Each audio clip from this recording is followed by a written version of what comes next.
Good morning student. Class ninth में जो हमारा टॉपिक चल रहा है डेवलपमेंट, उसके आगे देखते हैं, कंटिन्यू करेंगे। अब how to compare different countries और स्टेट्स, किस तरह से हम डिफरेंट कंट्रीज़ और स्टेट्स को कंपेयर करते हैं। Till now we have understood that the meaning of development can be different for different people. विकास किस तरह से लोगों के लिए अलग अलग हो सकता है, इसको हम समझेंगे।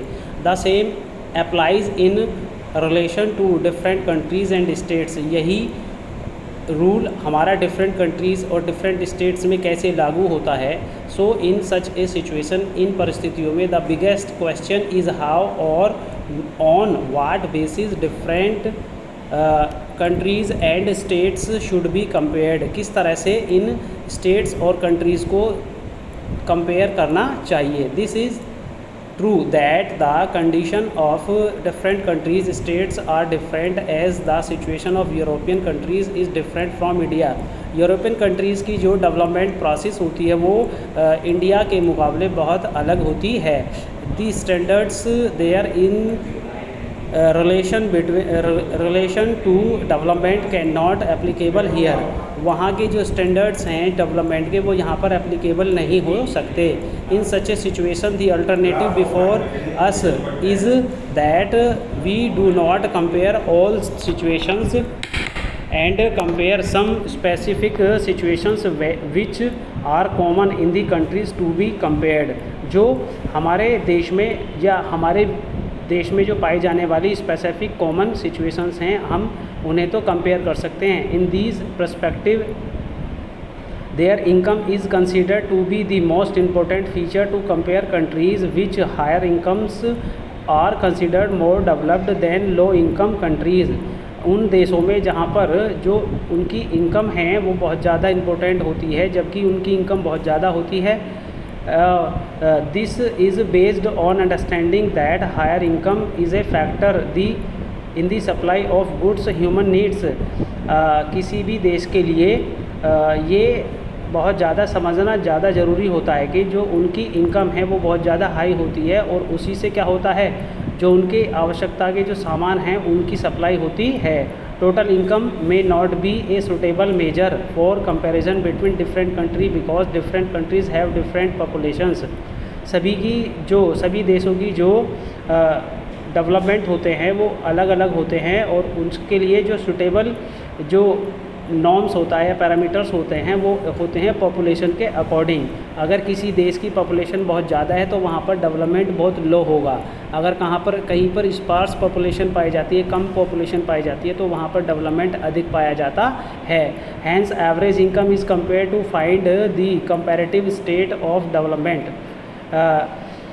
एवरेज इनकम का मतलब होता है पर कैपिटा इनकम, यानी कि जो औसत आय होती है वहाँ पर पॉपुलेशन के अकॉर्डिंग एवरेज इनकम को कैलकुलेट करते हैं। Average income is derived by dividing total income of the country by the total population. यानी कि जो है इसको एवरेज इनकम को निकालने का जो फॉर्मूला होता है वो क्या होता है, टोटल इनकम को टोटल पॉपुलेशन से भाग दिया जाता है। Average income is called per capita income. मैंने अभी ऊपर भी बताया था, एवरेज इनकम को ही पर कैपिटा इनकम बोलते हैं, प्रति व्यक्ति आय।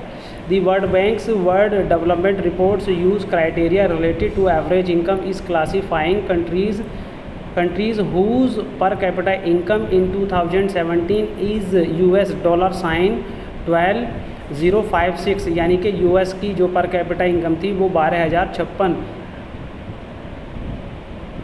पर एनम थी। And above have been termed as rich countries. और ये क्या थी, एक रिच कंट्री थी। Rich countries are generally called developed countries. जो धनी देश हैं उन्हें डेवलप्ड कंट्री कहा जाता है। Countries with A per capita income US $955 per year a less have been called low income. यानी कि जहाँ पर $955 पर ईयर अर्न करते हैं लोग या कमाते हैं, वो लो इनकम कंट्रीज़ में आता है। According to the world development report India is included in the middle income countries. भारत जो है मध्य यानी कि मिडिल इनकम कंट्रीज़ में आता है। Because it's per capita income in 2017 was US dollar 1820 per year, यानी कि 2017 में भारत की जो पर कैपिटा इनकम थी वो थी एनुअली कितनी, $1820। एवरेज इनकम को समझने के लिए इस चार्ट को थोड़ा सा स्टडी करें। Average income is useful for average income comparison but its hide inequalities. Here we consider two countries, यहाँ पर हम दो देश लेते हैं A and B, would have accepted that there are 5 residents in each country, यानी कि 5 कंट्रीज़, जो कंट्री अलग कंट्रीज़ में 5 रेजिडेंट्स रहते हैं। As the figure given in the following table, जो फिगर दी गई है, find average income two countries, दो कंट्री के बीच में वो करवा रहे हैं कंपैरिजन, ठीक है, कंपेयरिंग दी टू कंट्रीज़। देखेंगे सबसे पहला कॉलम कंट्री का है, कंट्री ए एंड बी, उसके बाद में टोटल कॉलम है monthly income of citizen in rupees in 2012, 1 2 3 4 5, उसके बाद में एवरेज का कॉलम है, ठीक है। देखेंगे सबसे पहले 9,500 थी इनकी मंथली इनकम, दूसरे की 10,500, तीसरे की 9,800, चौथे की 10,000, पाँचवीं की 10,200, 500 500 500 500 48,000, ठीक है। ये एनुअल इनकम होगी 10,200, मतलब एवरेज इनकम। अब देखेंगे कंट्री ए, एवरेज इनकम 9,500 प्लस 10,500, 9,800 प्लस, इस तरह से कैलकुलेशन करके जो टोटल आया हमारा 50,000 को हमने डिवाइड किया 5 से, तो कितना हो गया 10,000। कंट्री बी इसी तरह से इस कैलकुलेशन को करते हैं। अब देखेंगे are both countries equal developed, किस तरह से दोनों कंट्रीज़ डेवलप हैं। Both countries are not equal developed, दोनों कंट्रीज़ जो हैं वो डेवलप कंट्रीज़ नहीं हैं।